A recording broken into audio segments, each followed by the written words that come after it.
Hello everyone, I am Nandita और I hope आप सब बहुत अच्छे होंगे हमेशा की तरह।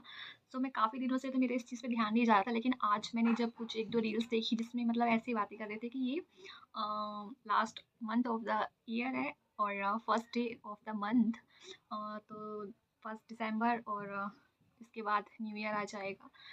सीरियसली मुझे भी कुछ टाइम के लिए पहले ऐसा फील नहीं होता, लेकिन रील्स देख के ऐसा फील होने लगा कि सही में यार ये मतलब ईयर ख़त्म होने वाला है और न्यू ईयर आने वाला है। और ये ईयर इतना जल्दी चला गया, मुझे खुद बिलीव नहीं हो रहा। मुझे सच में कसम से बता रही हूँ, ऐसा लग रहा है कि अभी तो जनवरी गई थी और अभी दिसंबर आ गया। मुझे नहीं पता न्यू ईयर में क्या होगा क्या नहीं होगा। और सीरियसली बताऊँ, मेरा 2-3 साल से न्यू ईयर तो ऐसा ही गया है जैसे पूछो मत। पता नहीं इस साल कैसे जाएगा। आशा करती हूँ बहुत अच्छा जाए। एंड कुछ मैंने अपने मूलांक को लेके देखा था। 9th, वो 9 नंबर ऑफ मार्च होता है और मैं उसी से बिलोंग करती हूँ। 27th मेरा बर्थ डेट है। कह रहे हैं कि हमारे लिए ये ईयर अच्छा होगा, क्योंकि 2025 हमारे लिए ये अच्छा नहीं था। लॉट ऑफ स्ट्रगल्स था, बहुत सारी चीज़ें थी, बट आगे अच्छा होगा। आई होप अच्छा ही हो। अगर ऐसा नहीं हुआ तो सच्ची में मैं इस चीज़ में बिलीव नहीं करूँगी। वैसे बिलीव नहीं करती, बट सुन के अच्छा सा लगता है कि अच्छा होगा, पॉजिटिव होगा लाइफ में। अब पॉजिटिव बोलने वाले ही तो चाहिए, इससे ज़्यादा लाइफ में बचा ही क्या है।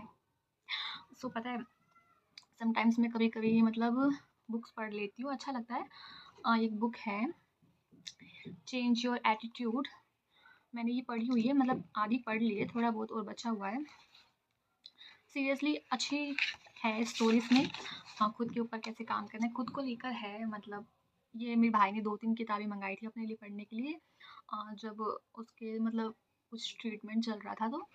तो मैंने भी last year first time try किया था पढ़ना छत पे बैठ के। यही सीज़न था, तो इस सीज़न में मतलब बुक्स पढ़ना अच्छा लगता है, जब थोड़ा मतलब नीचे ऐसा लगे कि हमें धूप, जब हम थोड़ा मन करता है धूप में बैठने का, धूप में बैठ जाओ और साथ में आपकी बुक्स हो, तो फिर आप पढ़ते हो ना, तो आपका ध्यान इधर उधर नहीं जाता। आप भी ट्राई कर सकते हो, अच्छा लगेगा। पिछले पिछले कुछ दिनों से मैं खुद इतनी ज़्यादा मतलब परेशान चल रही थी कुछ चीज़ों को लेके। एक तो मेरे भाई का कुछ इशू था, हेल्थ इश्यूज़, उसको लेके। उससे फ्री होने के बाद मेरा बैंक का कुछ इशू हो रहा था। मतलब मैं 3-4 महीने पहले गई थी, मैंने अपने बैंक की सारी फॉर्मेलिटी जो करवानी थी, केवाईसी वगैरह सब कुछ करवा के आई थी। देन फिर उसके बाद मेरा एक चेक था, जो मैं डाल कर आई थी 19 नवंबर को। तो मुझे लगा कि आ जाएगा, 1-2 दिन में नहीं आया। फिर उसके बाद ऐसी चीज़ों को लेके मैं 3-4 चक्कर मेरे लग गए। मेरे बैंक में समझ में नहीं आ रहा हो क्या रहा है, हो क्या रहा है। देन फिर मुझे लगा, मैंने कंप्लेन किया, सब कुछ किया। फिर उसके बाद इतनी इरिटेट हो रही थी मैं कि मेरे को ऐसा मन कर रहा था मैं अपना है ना अकाउंट बंद कर दूँ। सीरियसली इतना गुस्सा आ रहा था। फिर ऐसे करते करते मेरे कितने चक्कर लग गए बैंक में। फिर अभी कुछ दिनों पहले, मतलब 2-3 दिन पहले हो गया, सारा काम करवा दिया। और इसमें भी मैंने बहुत ही, मैं उस टाइम मुझे इतना गुस्सा आता, मैं कह रही थी भगवान, लाइफ में आप मुझे कोई चीज़ तो मतलब इजीली करवा दो। सब कुछ में स्ट्रगल देना ज़रूरी है, हर चीज़ में स्ट्रगल, हर चीज़ को मतलब अपने दिल की खुशी के लिए मुझे स्ट्रगल देना ज़रूरी है हमेशा। तो मैं सीरियसली कसम से बता रही हूँ, जब मैं अभी 2 दिन पहले बैंक से निकली थी ना, मेरा काम नहीं हुआ था, मेरे को इतना इतना इतना खुंदस आया था। मैं निकली शाम, मतलब बैंक बंद होने के बाद निकली थी मैं, बैठे बैठे, फिर भी काम नहीं। उन्होंने कहा कल आना। तो मेरे भाई का कॉल आया कि तू ऑटो ले आ जा। मैं थोड़ी और आगे आई, तो इतना मेरे भगवान भी मेरे से दुश्मनी निकाल रहे थे ना उस टाइम, मुझे ऑटो नहीं मिल रहा था। मैंने 2 ऑटो वालों से पूछा, उन्होंने मतलब वो हमारी साइड के नहीं थे। मैं गुस्से में मैंने कहा बस, पैदल चलने लगी। मैंने कहा अब तो मैं ऑटो में नहीं बैठूँगी, मैं घर पैदल ही जाऊँगी। मेरी मतलब ईगो हर्ट हो गई है बहुत ज़्यादा। फिर उसके बाद मैंने ऊपर देख के भगवान से, खुश हो ना अब, आई पैदल। फिर एक ऑटो वाला है, मैंने कहा नहीं जाना, जाओ अब। मैंने कहा अब मैं पैदल चलने लगी तो मैं पैदल ही चल के जाऊँगी, क्योंकि जो चीज़ मुझे जब चाहिए होती तब चाहिए होती, नहीं मिली तो देन मुझे नहीं ही चाहिए। फिर मैं आई और आने के बाद मतलब इतना मतलब सिर में दर्द होने लग गया था ना बैंक में बैठने की वजह से। आके मैं किसी से बात करने का मन नहीं, मम्मी कुछ पूछ रही है, भाई कुछ पूछ रहा है, मैं कुछ बोल ही नहीं रही, मतलब चुपचाप, क्योंकि मुझे पता है मैं गुस्से में हूँ, गुस्से में मेरे मुँह से कुछ स्लिप ना हो जाए। मैंने अपना गुस्से पे कंट्रोल करना सीख लिया है। सीरियसली मैं अब गुस्सा बहुत बहुत ही कम करती हूँ। वो मैंने इसलिए मैच्योरिटी, मेरे अंदर मैच्योरिटी आ रही है, मैच्योर बन रही हूँ। मैच्योरिटी ऐसे ही मतलब आ गई है ना मेरे अंदर, बहुत मैच्योरिटी मतलब इस बेस में आ गई है कि मतलब कुछ टाइम पहले मेरी फ्रेंड्स का मतलब ग्रुप है जिसमें कुछ बातें हो रही थी, जिसमें मुझे मतलब एक दो ताने वाले मैसेज लगे, तो मैं मतलब पुरानी वाली में होती ना तो मैं लड़ती कि थोड़ा ऐसे ऐसे बोल भी देती, बट मेरा इतना वो हो गया ना, सहन शक्ति जैसा है नहीं। सो मैंने सीधे लेफ्ट हो गई ग्रुप से, और मैंने अपना व्हाट्सअप बंद कर दिया, क्योंकि मेरे को ना लड़ाई झगड़ा और ये चीज़ अब अपने माथे पे चाहिए ही नहीं, क्योंकि यार इस एज में आके अब ना थोड़ा वो हो गया है कि मतलब अब स्टेबिलिटी चाहिए, कि चीज़ों को लेके, हर चीज़ को लेके स्टेबल हो, सब कुछ हो। सो मैं इतना मतलब हो गई हूँ मैं और समटाइम्स मैं इतनी इरिटेट हो जाती हूँ ना किसी चीज़ को लेके, मतलब इतनी चीज़ हो जाती है घर की, कभी-कभी छोटी-छोटी चीज़ें, ये करना है, वो करना है, और अभी पिछले 1 महीने से इतना कुछ मतलब हो रहा था, इतना कुछ हो रहा था कि मतलब छोटी-छोटी चीज़ें, छोटी-छोटी, क्योंकि मैं रो दे रही थी। मुझे रोना, क्योंकि मैं किसी को बोलूँ तो किसको बोलूँ, मेरे घर वालों को लगता है ना कि मुझे मतलब अगर मैं अपने घर वालों को बोलने की कोशिश भी करूँ ना कि मतलब मुझे ये नहीं करना, ये मेरा मन नहीं कर रहा, तो उनको लगता है मैं मज़ाक कर रही हूँ। मेबी मेरा नेचर ऐसा है, मैं हँस के बोल देती हूँ, तो मुझे सबको लगता है, हँसते हैं मतलब मेरे ऊपर। अगर मैं कुछ मतलब रो भी देती हूँ तो हँसने लग जाते हैं, बट समटाइम्स यार हर्ट होता है। अ, मतलब लोगों को ये भी मानना पड़ेगा ना कि यार मैं, हर्ट तो सबको ही होता है, तो जब मेरे साथ ऐसा होता है मैं बहुत रोती हूँ। तो मेरे पे बहुत प्रेशर आ जाता है ना, बहुत प्रेशर आ जाता है। तो मैं क्या करती हूँ, एक कोना पकड़ लेती हूँ, या खाना बनाते-बनाते हुए कभी-कभी रोती हूँ। तो खाना बनाते हुए नहीं रोती, तो रात को जैसे पूरा मतलब नहीं माहौल होता रोने वाला, तो कंट्रोल करती हूँ, बहुत कंट्रोल करती हूँ। फिर रात को छत पे जाके आधा घंटा 1 घंटा रोती हूँ, जब तक मेरे पूरा मेरा अंदर का, और ऐसे नहीं रोती ऊपर आसमान में देख देख के बड़-बड़ कर के, मतलब मैं अपनी दादी से बातें कर के, रो-रो के मतलब सारा निकाल के, जब मेरा बहुत वो हो जाता है तब मैं अपने आँसू पोंछती हूँ, पानी से वो करके फिर आके लेट जाती हूँ, कि मुझे अब थोड़ा अच्छा फ़ील हो रहा है। मतलब इतना अब किसी से मैं बोल नहीं पाती, मतलब अगर कोई मुझे हर्ट करता है ना तो मैं उससे लड़ती भी हूँ, तो मैं उसको ये बता नहीं पाती मैं कि मैं क्यों लड़ रही हूँ तुझसे, मतलब इतना हक नहीं समझ पाती। मैं भी क्यों नहीं समझ पाती ये, मतलब एक होता है ना, एक मतलब जिस, मुझे ऐसा लगता है कास्ट का भी थोड़ा इफ़ेक्ट आता है। जिस कास्ट से मैं आई हूँ ना, उस माहौल में ऐसे लोगों को मैंने देखा है अपने घर में, अपने पापा, चाचा, मतलब सबको ऐसे देखा है कि हम लोग कमज़ोर नहीं। सो ये सब चीज़ें मतलब अपने घर से, चाचा से, पापा से, सबसे सीखा है कि मतलब हमारा ऐसा बचपन से कि हमें कमज़ोर नहीं पड़ना, हमें किसी के आगे हाथ नहीं फैलाना, हमें किसी से कुछ माँगना नहीं है। ये चीज़ हमें मतलब है, मैं घर में भी अपने देखती आई हूँ, तो वो चीज़ हमारे अंदर आ गई है, तो थोड़ा अग्रेशन, ये सारी चीज़ें ना होती हैं, बट ऐसा है कि मतलब इसी चक्कर में मैं कभी किसी को कुछ बता नहीं पाती, क्योंकि मतलब कभी ऐसा हुआ ही नहीं है। बचपन से ऐसे बोलते आए हैं कि नहीं, मेरे भैया लोग भी ऐसे ही, मतलब कि होता है ना थोड़ा राजपूत टाइप्स, वो करना, ऐसा कुछ हो जाता है कि मतलब हमेशा डट कर रहना, तो वो मेरे अंदर थोड़ा सा है। तो इस चीज़ को लेके मैं, और इतना मैं कुछ टाइम में ना मतलब प्रेशर इतना नहीं हो पाता, मैं, मुझे इतना अब बड़बड़ करना भी इतना लोगों से पसंद नहीं आता कि मैं इससे बड़बड़ करूँ, उससे बड़बड़ करूँ, चुप ज़्यादा रहना अच्छा लगता है। और कुछ टाइम से तो ये शादियों का सीज़न जो चल रहा है, भाई साहब जब भी फ़ोन खोलो तो किसी न किसी की शादी ही हो रही है। और ऐसे देख-देख के हमसे और पूछा जा रहा है, तुम कब कर रहे हो यार? हमें नहीं करनी है शादी-वादी।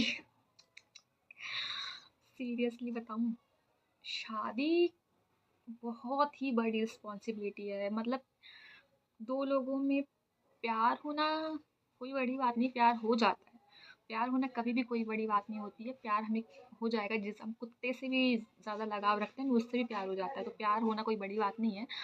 बहुत कुछ देखा जाता है शादी के लिए, जो मुझे ऐसा लगता है ना कि इसके ऊपर मैं कभी खुल के बात करूँगी, बट मैं बहुत सारी चीज़ें देखती हूँ शादी को लेके, तो सो मैं खुद को रेडी नहीं कर पाती, कर कोशिश अब धीरे-धीरे खुद को बना रही हूँ कि हाँ, करनी है, बट देखते कब करनी है।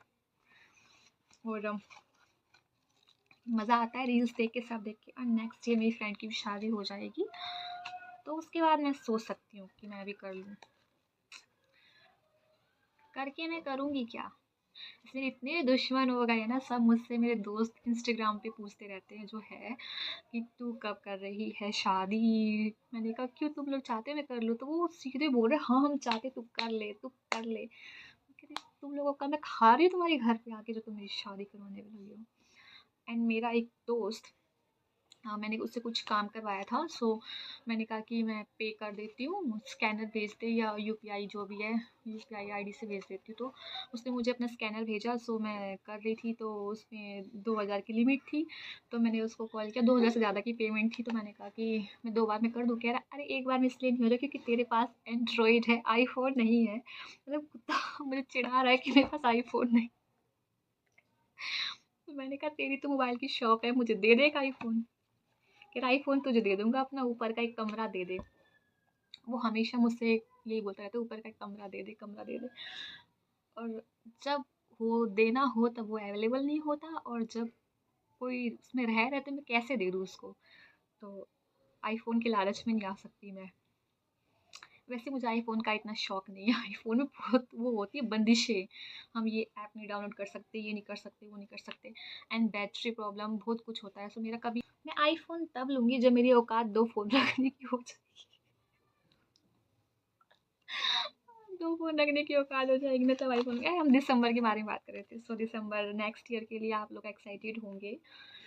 मैं तो नहीं हूँ यार, मतलब हूँ, नहीं भी हूँ। हर बढ़ता हुआ साल मुझे अपनी शादी के नज़दीक ले जा रहा है। अभी मैं एक शादी में गई थी कुछ दिनों पहले।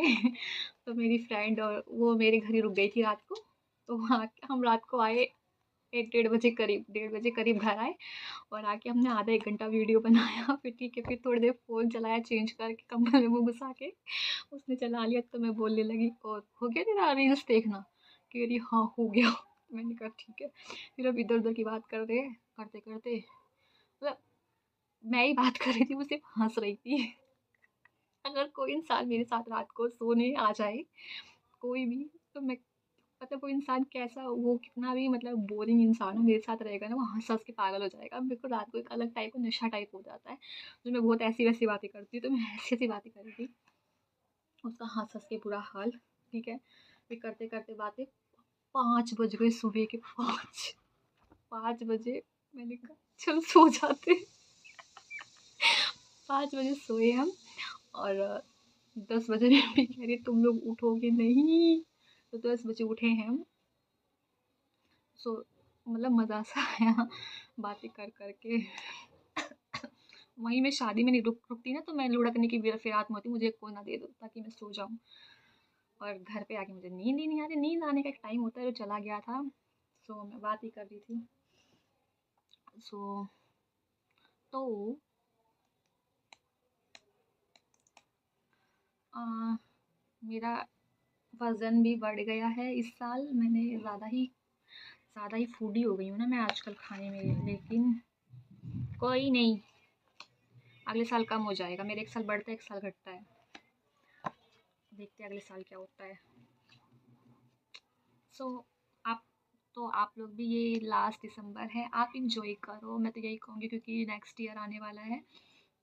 जो बचे कुछ दिन हैं अच्छे से गुजारिए, और हंसिए, हंसते रहिए, और हो सके तो मुझे भी हंसाइए अगर आपके पास कुछ हंसाने वाली बात हो तो, क्योंकि मैं बहुत टेंशन में रहती हूँ कभी कभी, बहुत टेंशन में। मैं एक्चुअली समटाइम्स में ना बहुत दुखी भी हो जाती हूँ सोच के। मैं जैसे आज मैं रील्स देख के दुखी हो गई कि यार सच में दिसंबर है, या आज 1 तारीख है, 1 महीने बाद ये साल ख़त्म हो जाएगा। तो रील्स देख के तो मेरे को भी रोना आ जाता है कई बार, लेकिन फिर मैं ये सोचती हूँ मैं रो क्यों रही हूँ। एक तो मैंने देखा, एक मेरा सपना आया कि मैं मर गई, और ऐसे अंदर से मेरी फीलिंग आ रही है कि मैं मर जाऊँगी। और दो एक बार तो दोपहर को ही आया कि मैं मर गई हूँ, तो कोई रो भी रहा है कि नहीं रो रहा है, पता नहीं, कोई रोएगा भी कि नहीं रोएगा, मम्मी पापा तो रोएंगे। बट एक रील्स ये भी देखी थी कि जो अच्छे लोग होते हैं, थोड़ा दिल से ज़्यादा सोचते हैं, वो जल्दी मर जाते हैं। तो ये देख के मेरे को और ऐसा लगा कि मैं भी जल्दी मर जाऊँगी। क्योंकि मैं कुछ ज़्यादा ही दिल से सोचती हूँ, बहुत ज़्यादा सही गलत ज़्यादा सोचती हूँ मैं, कि ये चीज़ गलत है, ये नहीं करनी, ये चीज़ सही है, ये नहीं करनी, ये सही गलत के चक्कर में मैं ब्लास्ट हो जाती हूँ।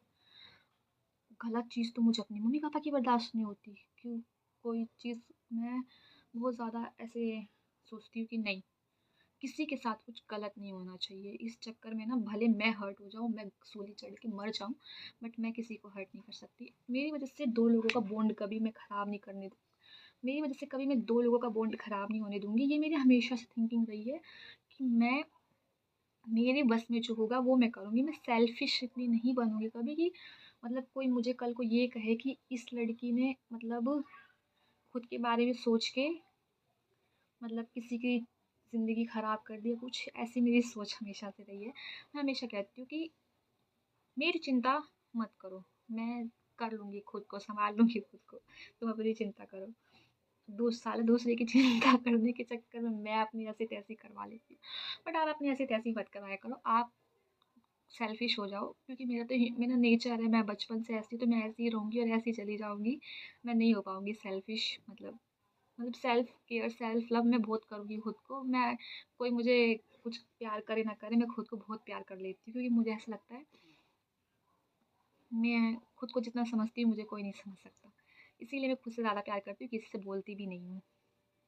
सो लेकिन आप बोला करो, क्योंकि मेरे जैसा होना बहुत ही मुश्किल है। मेरे जैसे हो गए तो आप इस्तेमाल मेरे जैसे अगर आप हो गए तो आप बहुत टफ़ है मेरे जैसा होना, बहुत ही ज़्यादा। लोगों को देख के नहीं पता चलता। इनफैक्ट मैं ये भी मानती हूँ कि अगर मेरे जैसा कोई ना ही हो, मैं वैसे मैंने एक चीज़ और देखा था कि जो मतलब 9 नंबर मूलांक होता है ना, उसका जो जन्म है ये जो होता है 9th नंबर का, 9, 18, 27 को, ये इनका लास्ट जन्म होता है। तो मेरा न क मतलब मैंने ऐसे देखा है कि ये मेरा शायद आखिरी जन्म है, इसके बाद मेरा दूसरा जन्म भी नहीं होगा।